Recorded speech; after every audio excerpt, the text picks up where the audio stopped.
You want to know my secret to being a good nurse? Yeah. Okay. So close. I start my shift with God. All right. So before I start my shift, I am usually praying. Okay. I say usually because sometimes things happen and I'm like, oh, I just get. But 9 times out of 10, I pray before I go to work. When I pray, I'm asking God to increase as I decrease. Okay. I want God to take over my eyes so I can see things that He sees, my ears so that I can hear the things that He is hearing, my mouth because sometimes I need to shut the heck up and I need to listen more. And it's also because life and death is in the power of the tongue. So I always want to make sure that I am conscious of what I'm saying. Okay. My hands, obviously, because I'm a nurse and I have to, do things with my hands. So I ask God to give me the skill in order to do that. And I use the bless oil when I do this. Okay.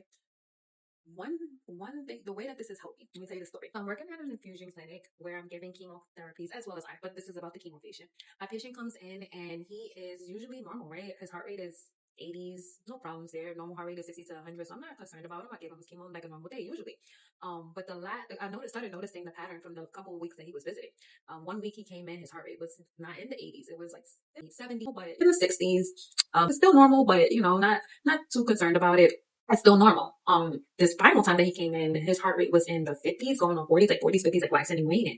And that concerned me. I listened to him, his heart rhythm with the stethoscope, and his heart rhythm was irregular. I asked him if he had ever taken blood pressure medications. He told me no. So now I'm knowing something is wrong. I don't give him the chemo. I put him in a wheelchair because he's also saying he's symptomatic, right? So he's a bit dizzy. So he's telling me that he's dizzy. His heart rate is low. So now I'm knowing something is not right. I roll him towards I rolled him to a cardiologist. Now, I don't take him inside with me, but I roll him to the area where the cardiologist is, and I go speak to the cardiologist alone. The cardiologist is seeing patients, we're outpatients, so he's seeing patients. And I asked him if he could just look at my patient for a minute, and I tell him the pattern that I'm noticing. I'm like, something is just not right. That was God that allowed that cardiologist to take my patient at that time.